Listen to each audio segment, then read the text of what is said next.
Well, hi there, and welcome to an Ignite Press Book Launch Livecast. My name is Everett O'Keefe, and the founder of Ignite Press, and I am excited today to introduce you to, a guy with a world of experience, and I mean that quite literally.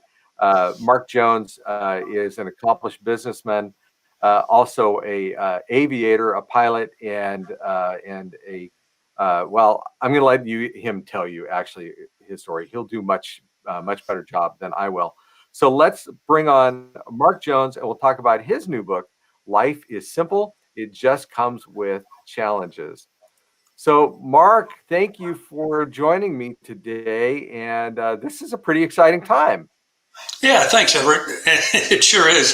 It's not something that I ever really expected to do, but it's been a wonderful experience, and with your guidance, it's been great. So, well, really thank you so much. You have been an absolute joy to work with through the publishing process, and we just need to clone you, and life would be zero stress over on our end. And there wouldn't be a need for my book, but. Okay, well, that's true. Good point.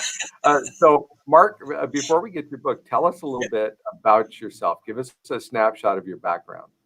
All right. Thanks. Well, first of all, I grew up playing football and sports in high school, and then all the way in through college.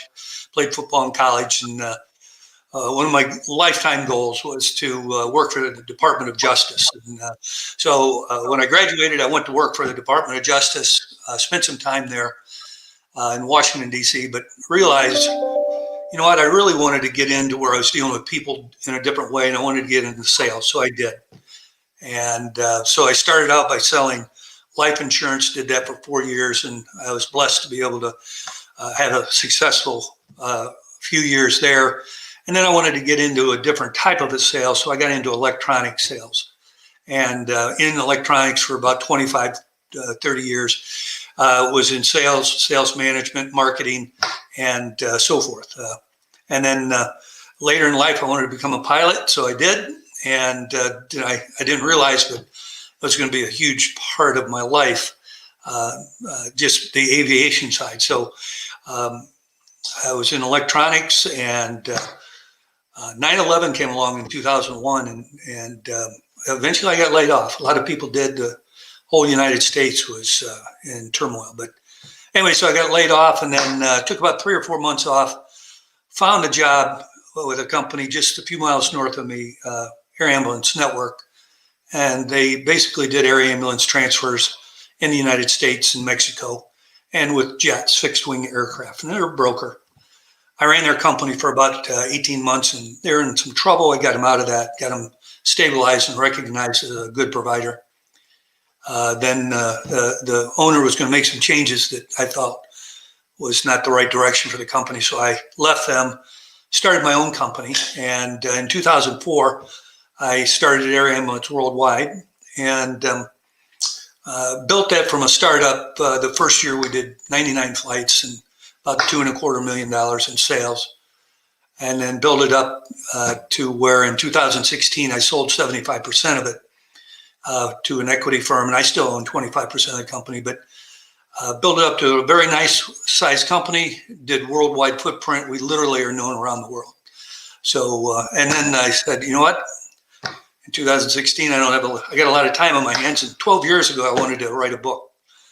And so about 6 months ago, I said, hey, let's go. It's time to do it. So through a various turn of events, I got to know you, and you really took all the bumps in the road out, and here we are today. So thanks. Well, thank you. I mean, what I want people to understand is you've developed this company that's now known around the world as, for air ambulance. And I remember you told me this story about, and I'm a pilot too, so of course I could squirrel on pilot stuff all the time. But you guys have taken on some really interesting things. You told me that one story about some job you did where it involved multiple countries, Oh yeah, yeah, continents, and yeah, it's still, yeah. It's really quite an event. It's actually the longest air ambulance ever performed in the world. We actually we had with the patient on board from Santiago, Chile to Perth, Australia. We had the patient on board for 56 hours. We used 5 flight crews because once you start, you can never stop. You just got to advance crews. We're in, let's see, 10 cities, 6 countries, and on 3 continents on one flight. And total flight time for the aircraft was 83 hours. But we got them home safe, sound, and so we're kind of proud of that. But we also do, flights that are an hour and a half long too. So, we do them all. Yeah, yeah. It's been an adventure. It's just incredible. And the thing is, you've bottled up some of this life experience that you've got and the life lessons.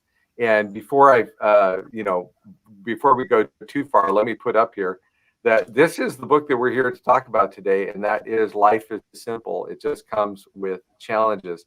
And Mark, why don't you tell us a little bit about what's in this book? What can people expect to find in Life is Simple? Well, first of all, if you take the right approach to any situation, and life teaches you how to handle those situations, and that's kind of what this book is. It's a compilation of challenges that I faced, that everybody faces.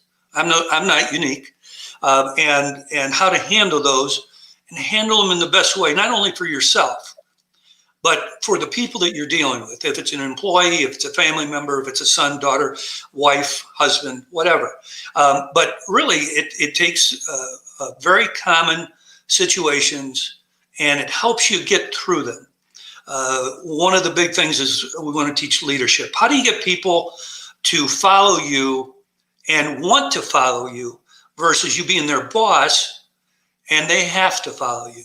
So if you can get them to follow you willingly, you've got a much stronger team, much stronger organization. And it's the same thing. It's not just in business. It comes down to your family, your son, your daughter, your wife, your husband. So leadership, never tell a lie. If you lie, you're just setting yourself up for failure. And when you don't lie, you're building integrity. And so, how to overcome fear. Fear is the greatest, it's the catalyst to stop you from being successful.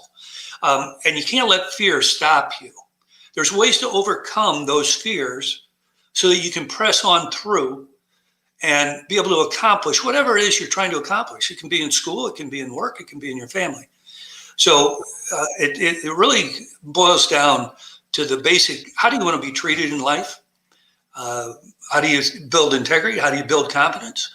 And that's what the book's about. And there's work pages in it. And this is not a book that is going to be something that you read, sit down on a shelf, and you'll go back to. This book will actually have some parts of it that as you go through the book, you'll be able to put your own facts and your own situations that have happened to you in this book. And you'll be able to work with the book over years because there's a section of quotes that some of the quotes you'll relate to today, but some you may not. But a year or 2 years down the road, there's something's going to happen. You might relate to one of those. You go back to it and you can write these down. And I'll tell you, that's really a tremendous way to build. It's the mortar that holds the bricks together. When you put this all together and you keep this book and work with it, it's gonna help you for many, many years. Excellent. And the book, again, we're talking about is Life is Simple. It just comes with challenges. And today, this book is available. You can actually get the Kindle version of the book on Amazon for 99 cents. That's special launch pricing. So we would certainly encourage you to get pick up the Kindle version. The paperback is also available there for you, so you can get it in really either version. But it would encourage you to pick that up today. Now, Mark, when we first met, you told me a story about a football game, and Mark, were you in that game that you told me about? That was No, I went to college from 1968 to 1972, and I played college football. I was there on a scholarship, and I was blessed to be good enough to play college ball. Greatest experience of my life. But in 1968, when I went to OU as a freshman, freshmen were at that point, by NCAA rules, not allowed to play varsity. Today, that's different. It had happened, I don't know, 8 or 10 years after I was there, that today college freshmen can play varsity ball. But I was on the freshman team, and we played games. We had 5 games, but we practiced with the varsity team, and the varsity team went on to play Bowling Green in 1968 at Ohio University. It was a fabulous team, absolutely marvelous. The reason I think they were so good is because all of us as freshmen practiced so hard with them during the week that we made them good for Saturday. But anyways, kind of like Rudy. But anyway, so we got them ready for Saturday. But Saturday we were playing Bowling Green. I'll give you the abbreviated version. But at the 2-minute mark in the fourth quarter, Bowling Green had scored their last touchdown. And at that time, it was 27-7. OU was losing. Now, 1968, OU went 10-0. They didn't lose a game. And you're hearing me right. That means that in the last 2 minutes of the game, our varsity team scored 3 touchdowns. And we won the ball game 28-27. Amazing. And the beautiful thing about that is it taught me a lesson. And these are the things where you put notes in this book, because things will happen to you that will carry with you for the next 40 or 50, 60 years, however long you're on earth. But anyways, so they finished the year, it's 1968, 10-0. They beat Bowling Green by scoring 3 touchdowns in 2 minutes. Don't ever quit. Crazy. Do not ever give up. That's an amazing. So overcome a 20-point deficit in the last 2 minutes of the fourth quarter. That is stunning. And you were a freshman that year, so yes. You're sitting there. Were you on the sidelines for that game, or I was not on the sidelines at the ball game. I was on campus, and we were listening to the ball game. Actually, the game was sold out, as I remember. I don't think we could get in, but I got to tell you something. About 2 minutes before the game was over, I turned it off. Just as Bowling Green. This is new to you. I didn't tell you this before. But when I heard that we won, I go, I can't believe I turned that game off. Don't ever quit. Don't ever give up. And don't ever leave in the fourth quarter. Hey, I'm in my fourth quarter of life right now, so I'm not going to give up. So now it's an interesting parallel there. Absolutely. So these are some of the lessons and some of the stories that you encounter in the book Life is Simple. And again, it's available 99 cents on Amazon today. Now, Mark, you wrote this book. There's some people who write books for different purposes, right? Right. Some people write them for fame. Some people write them for fortune, or for expert positioning in their industry. Why did you write this book? Well, remember I told you that I wasn't sure that if we would displace Harry Potter with this, but I tell you what, we're going to take a run at it. The reason I started thinking about writing this book 12 years ago. And when I started thinking about it, I just started making notes, and if I think about a situation I was in that might fit, I'd put it into a file. And then about 6 months ago, I said to my wife, I said, Sue, I think I'm going to write a book. In her wisdomly way, she looked at me, smiled, and said, I think you should. You'll do a good job at it. Well, that's yet to be seen. We're selling a few books, but we're going to find out if they like it. But this is why I did it.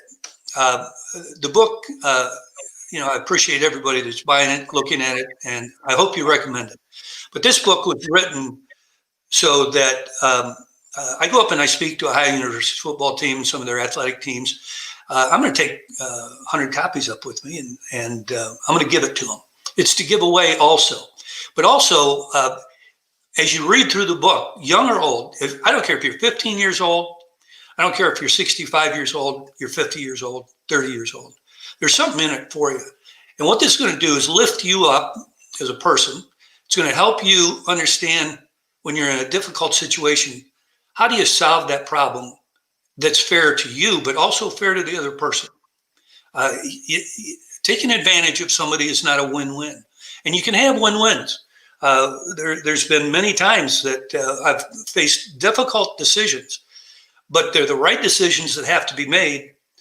And after it all is over and done, the people all agree, almost always, that it was the right thing to do. So it helps you figure out how to accomplish those things. And that's kind of what it's for. It's to lift you up as an individual through your entire life. So, Mark, I didn't prepare you for this question, but That's okay. What was the hardest part, do you think, of writing the book? Was there some section of the book that was more challenging for you to write? I mean, my experience has been that some parts of books just kind of write themselves. Yeah. And some parts don't. Well, I thought this was going to be just a few pages. When I started out to do this, and I think today, if I'm correct, I think it's about 130, 132 pages, something like that. But when I was pulling from life's experiences, I used as many as I could from other people that I'd watch. But you know what? Your strongest card in your hand is always when you've lived and walked through these stories. So some of the stories in there are about me, but they're not, well, they have me involved, but they're not about me. A lot of people have grown through things that I've done. One of the things that I didn't mention on my telling you about myself is I was a Dale Carnegie instructor for several years, 5 or 6 years. And I was blessed to be Instructor of the Year in Tampa, 1991, 92. And Dale Carnegie is a fabulous program. You just help people blossom and grow. And I had a situation in there where a person literally couldn't say their name on the first night. All I had to do is stand up at their seat and say, "Hi, my name's Mark Jones. I sell electronics," and sit down. They stood up, their face started quivering, they got hives. They sat down and never said a word. By the end of that class, 14 weeks later, that person won 4 awards. And the one that they won was for confidence. This person came from just a sprout of nothing to a full-grown, blossoming person that was confident in anything they wanted to do. So that's what this book's about. That's why I wrote it. I wanted to get this out so people can see that, hey, if you got a challenge, we're going to overcome it. If you read this book, if you look at what's inside this, you do the worksheets that are in there. And there's not a lot of it's not a hard book to work with. It's your life. So it's very easy. But if you do that, your life will change and it will help you. Wow. I tell you, one of the things I like so many things about your book. One of them is you're really encouraging people to understand, the value of failure. And right. This little snippet you put in here about Colonel Sanders, you mind if I share it? No, go ahead. It's a good one. So yeah, in your book you wrote, so Colonel Sanders, KFC's founder, couldn't sell his chicken. More than 1,000 restaurants rejected him and his chicken before he succeeded. KFC was acquired in October of 1986 from RJ Nabisco by Pepsi for approximately $840 million. Colonel Sanders failed 1,000 times, but the 1,001st call paid off. I just can't imagine the level of failure, having the amount of rejection. 1,000 restaurants. Over 1,000. Yep. And I remember, and I don't know the stats on KFC now, but I remember where KFC was not just huge in the United States, but worldwide, and especially in China. I remember hearing that they were just like all the rage in China. Wow. But 1,000 rejections would maybe set me back a little bit. Well, one of the other things in the book is there's a statistic from Zig Ziglar, and a lot of you will know Zig and some don't. But I believe, without looking at it, 96% of salespeople will call on a new customer 4 times to try and make a sale, and then they'll quit. In the United States, the average buyer has to see somebody 5 times before they'll buy their product. They're stopping 1 call short of success. And that's not my numbers. That's, and I'm sure Zig researched that and had very credible foundation for what he said. But I know that's for a fact. Yeah, amazing. It's amazing.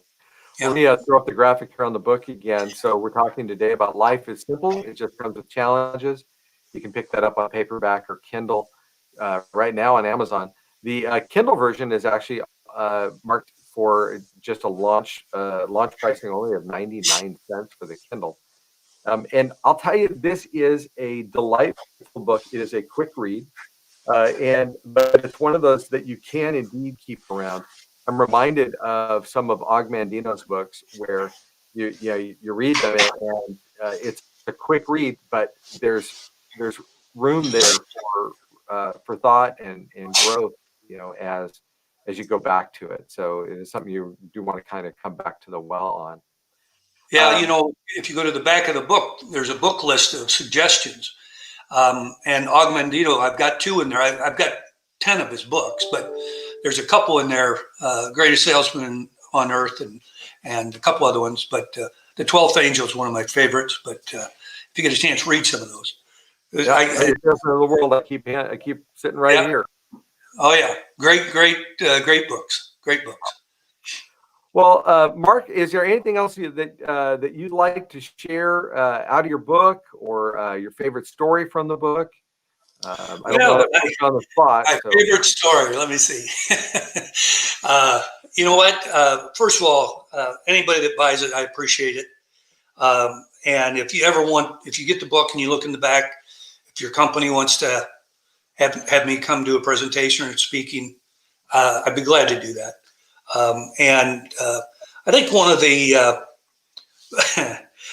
the favorite stories I have, they're all good, but one of the things I tried to instill in my son and my daughter, but I also instilled in all of my employees, always tell the truth. Because if you lie, number one, you have to remember what you said, and it typically changes every time you tell it, and you're going to get caught. And getting caught in a lie does nothing.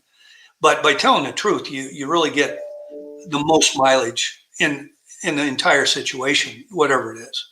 But anyway, so we taught my son and my daughter just, look at something happens and you think you're going to get in trouble. You're going to get in trouble, but if you lie about it, you're going to get in more trouble. So just don't lie. Once you lie, I've always said to everybody, once you lie, from that point on, why should I ever believe another word you say? Because it could be another lie. So once that is broken, you're done.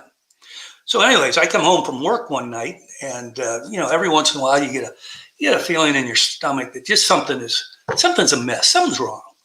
Well, my daughter was coming out of the house. She gets in a car with some friends and they're going to go bowling. And so I said goodbye to them. I went in the house, told my wife, I said, hey, something's up. I just feel something's up. I want to follow them for a little bit. So I follow them down a couple of streets and all of a sudden they're at a stoplight. I'm a few cars back and I see a hand come out the back window of the car and flicks ashes off of a cigarette. Well, I didn't recognize my daughter's hand from 100 yards. So anyway, so she turns left and they go up to the bowling alley and I went and turned around, went back home.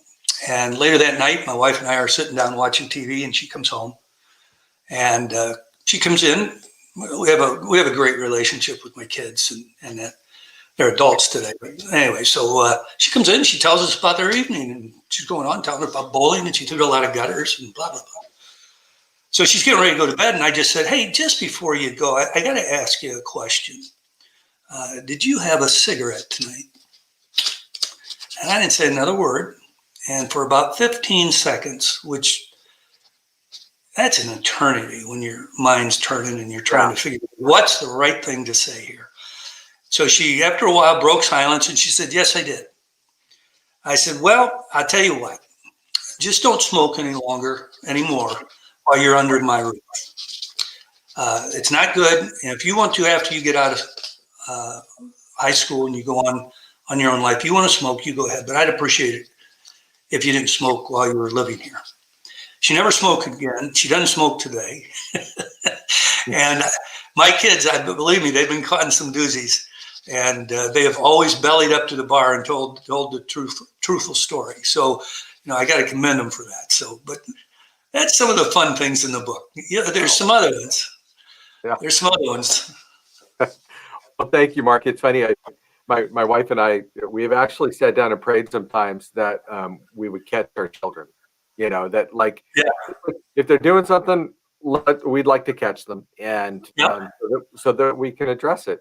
And usually, shortly thereafter, that prayer is answered, and it's not normally the kind of prayer you're praying for, but that can be a good prayer. Yeah. That can be a good prayer. Yeah. Somebody's listening. Well, Mark, thank you so much. And for those watching this again, you can pick up the Kindle version for 99 cents today on Amazon. I recommend you do that. The paperback is also available there. It is a delightful book. It really is. And I promise you will enjoy it and gather life lessons and some great stories and some inspiration as well. So thank you again, Mark, for joining us. Congrats on your book launch. This is huge. So many people dream of writing a book. So lots of people start writing books and very few people finish writing a book.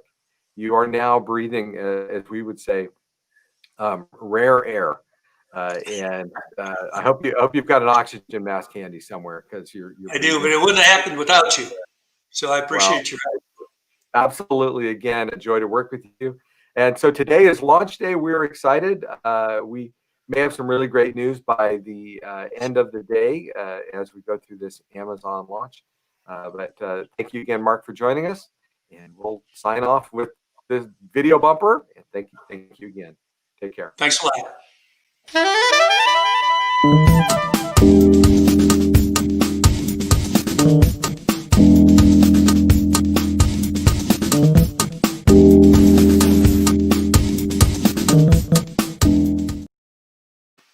Very good.